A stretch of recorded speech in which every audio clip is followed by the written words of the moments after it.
Et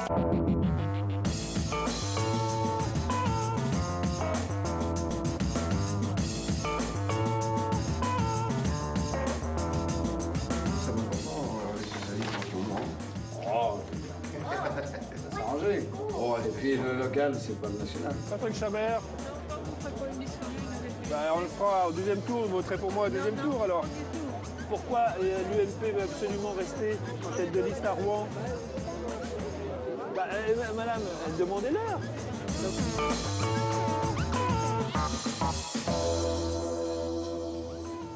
À Rouen, on vient de l'entendre, gauche et droite partent divisées pour ces élections municipales.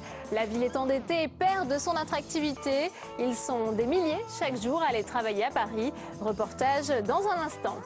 À Marseille, Bernard Tapie joue au journaliste. Le propriétaire de la Provence diffuse sur Internet une série d'interviews des candidats. Premier à ouvrir le bal, le socialiste Patrick Menucci. À Montreuil, s'il est élu, Razia Madi, le candidat PS, devra choisir entre son mandat de maire et celui de député avant 2017, date de l'application du non-cumul des mandats. Une réforme que peu de candidats ont anticipée. C'est le thème de la chronique de Perrine Tarnot. Bonjour à tous et bienvenue dans ce journal des municipales.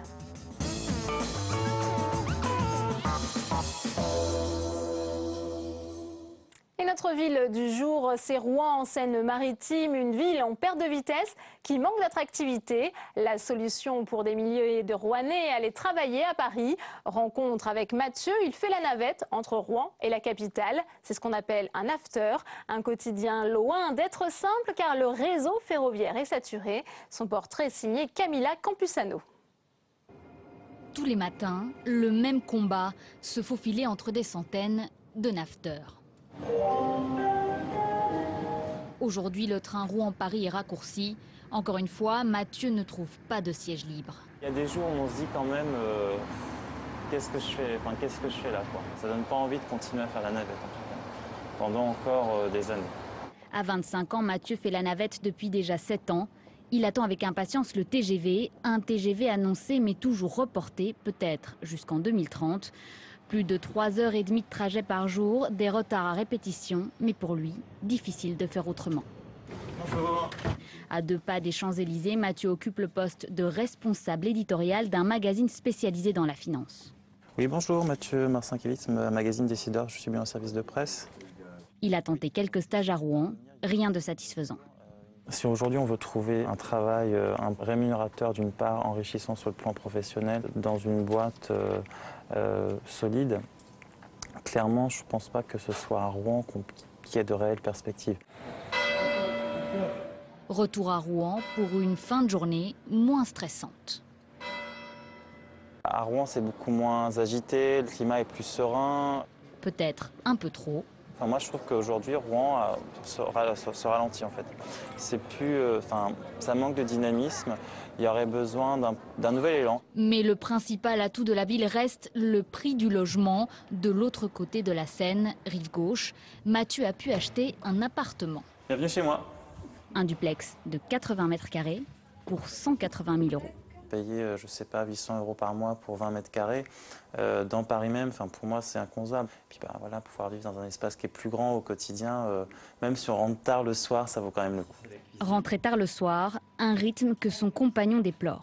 Sachant que je travaille de nuit, quand je travaille, soit on se croise, soit on ne se voit pas du tout.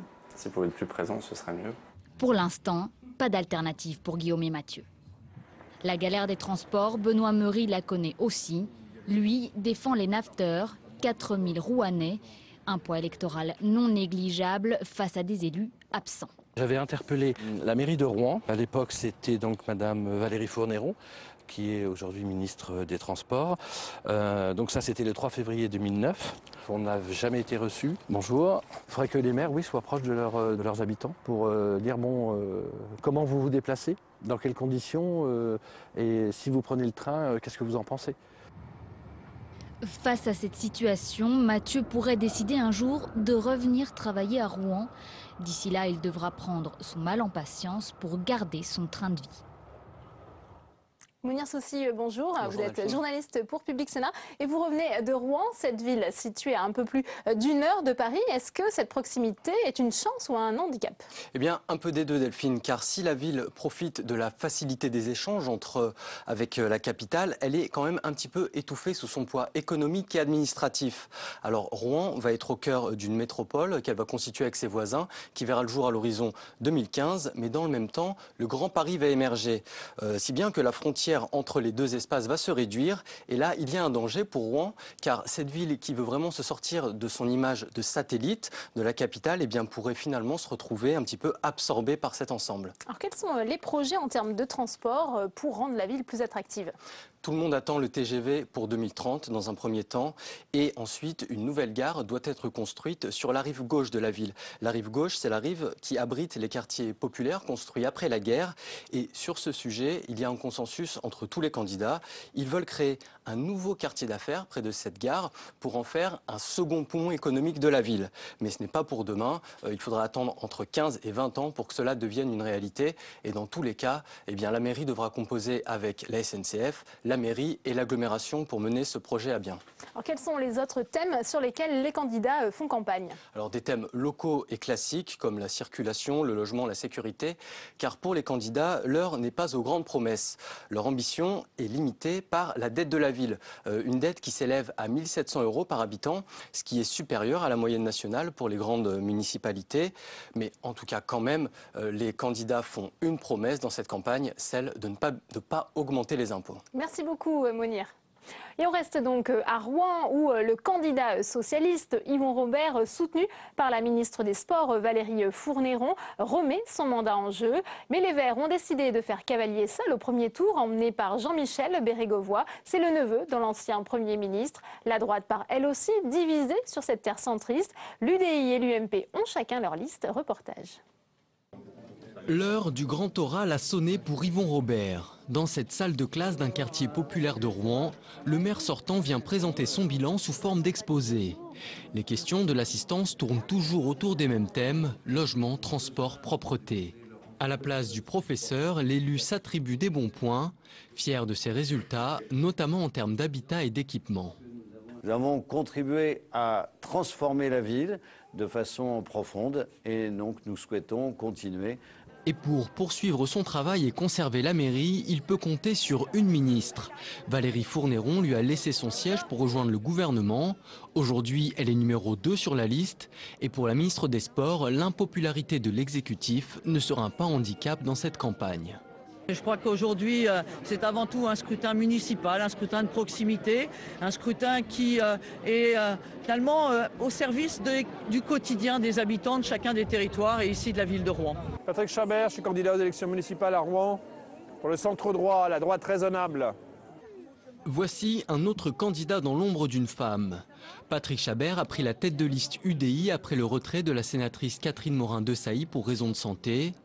Dans cette ville où le centrisme a été incarné pendant 25 ans par Jean Le Canuet à la tête de la mairie, Patrick Chabert n'a pas réussi à conserver le leadership historique.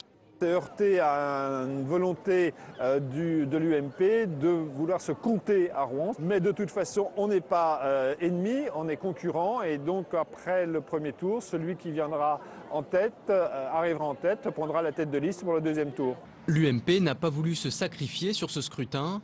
Son candidat encore discret en quête d'un premier succès dans les urnes veut ancrer le parti dans la ville. Cet entrepreneur s'appuie sur la grogne des commerçants du centre-ville pour dénoncer la gestion socialiste. Alors le commerce? Le commerce difficile actuellement. Difficile. Sur Rouen, on a quand même quelques soucis de circulation depuis quelques temps. Les stationnements aussi nous préoccupent. Jean-François Bure mise sur ce scrutin pour inscrire durablement son nom dans le paysage local. Un nom, lui, en a un, et à Rouen, il s'est même fait un prénom. Jean-Michel Bérégovoy, neveu de l'ancien Premier ministre socialiste, n'a pas suivi les pas de son oncle. Élu vert au caractère bien trempé, il était allié à la majorité, mais a claqué la porte du conseil municipal en cours de route. Aujourd'hui, il mène une liste citoyenne et écolo. Bah, chacun fait campagne. Les socialistes font campagne avec les communistes, nous on fait campagne de notre côté. On verra à la fin, hein. C'est les électeurs qui décident de ce que seront les rapports entre les uns et les autres. Très implantée localement, cette forte personnalité est un caillou dans la chaussure des socialistes. Mais le PS reste serein, persuadé que les Verts miseront sur l'unité pour le second tour. Et vous voyez la liste des 8 candidats à la mairie de Rouen qui s'affiche actuellement sur votre écran.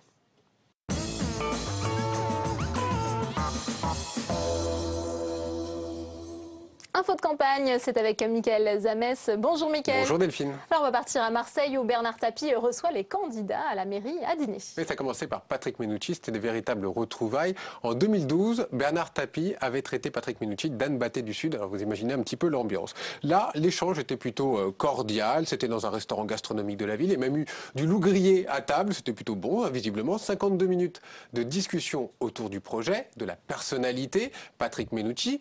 Et puis est venue la question de l'Olympique de Marseille, du stade Vélodrome. Patrick Mennucci veut le vendre pour amener un petit peu de sous dans les caisses. Et là, évidemment, Bernard Tapie a repris son costume d'ancien président de l'OM. Et regardez, écoutez. S'il y a une faute de commise, elle est d'avoir construit ce stade. Elle n'est pas de dire il le vend pas. Pourquoi? Parce que moi, je suis absolument certain que personne l'achètera. Même pas l'OM. Mais attendez, M. Tapie, que je sois maire de Marseille. On verra si ça se fera. Oui, bien sûr. Donc, moi, j'ai vous dire une chose. Attendez, non, mais je vais voir. Ça sous-entend quoi, votre position? Attendez, ça veut dire que vous avez déjà un tuyau, une idée? J'ai des éléments, oui. Alors, ça veut dire que vous avez... Non, mais je ne peux pas en parler, mais je sais qu'il y a des acheteurs de l'OM. Bien sûr. Si vous êtes maire et que vous n'y arrivez pas, il n'y a pas que Margarita qui va s'en prendre plein la tronche. Hein, j'ai déjà eu une banderole au stade, donc j'en aurai une deuxième. Ce n'est pas grave. Voilà. C'est quand même la gloire, parce qu'à part vous et moi, qui a eu des banderoles dans le stade? Mais moi, j'en ai eu des bonnes. Hein. Ben ouais. Voilà, vous voyez un petit peu le ton de la discussion. Interview que vous pouvez retrouver sur le site de la Provence. Avec Bernard Tapie, il est devenu patron de la Provence. Prochain dîner, Stéphane Ravier, le candidat du Front National. Ce sera peut-être une autre ambiance. À présent, on part à Montpellier, dans la famille Fraîche. Mickaël, je veux la fille. Oui, 3 ans après la disparition de Georges Fraisse, qui a régné pendant près d'un quart de siècle sur la ville, Julie, 33 ans, s'apprête à rentrer à l'hôtel de ville. Elle est numéro 2 sur la liste PS, elle a donc beaucoup de chance de faire son entrée. Montpellier, vous savez, c'est cette ville où il y a une statue monumentale à l'effigie de Georges Fraisse qui a été édifiée. Un lycée porte également son nom et ça ne s'invente pas. L'adresse de la mairie de Montpellier, 1 place Georges Fraisse. Et Mickaël, on termine avec ce qu'on appelle un droit de suite. La semaine dernière, je vous présentais le clip de campagne qui a été fait par des militants UMP pour Patrick Balkany, clip tourné sur l'air de la chanson « Tu es de ma famille » de Jean-Jacques Goldman, chanson des années 80 que vous adorez, je sais. Eh bien, le chanteur, via son avocat, a obtenu le retrait immédiat de ce clip de campagne. Et pour se défendre, l'auteur a dit qu'il ne s'attendait pas à un tel succès médiatique. Merci beaucoup, Mickaël.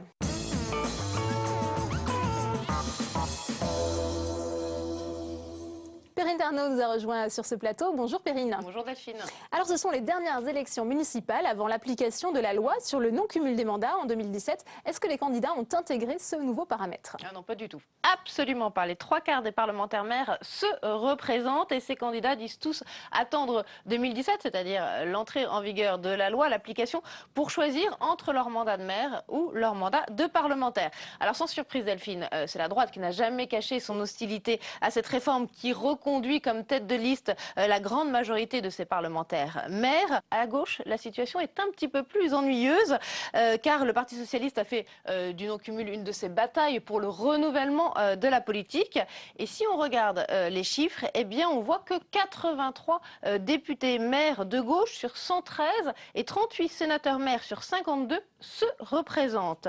Pire, certains parlementaires de gauche briguent pour la première fois un mandat de maire. C'est le cas par exemple de Patrick Mennucci à Marseille, qu'on vient de voir sur le précédent reportage, ou de Razi Hamadi à Montreuil. Alors de deux choses l'une, eh bien soit il brigue, il parie plutôt sur une victoire de la droite en 2017 et la droite qui s'est engagée à revenir sur cette réforme du cumul des mandats, ou bien alors ces parlementaires se garantissent un point de chute en cas de défaite aux prochaines législatives. En tout cas, Le non-cumul attendra 2017. Merci beaucoup, Perrine. Et pour plus d'informations sur ces élections municipales, notre site internet publicsénat.fr. Vous pourrez également retrouver un reportage toute image sur la commune de Noyon en Picardie. C'est la fin de ce journal. On se retrouve la semaine prochaine pour une spéciale Ajaccio.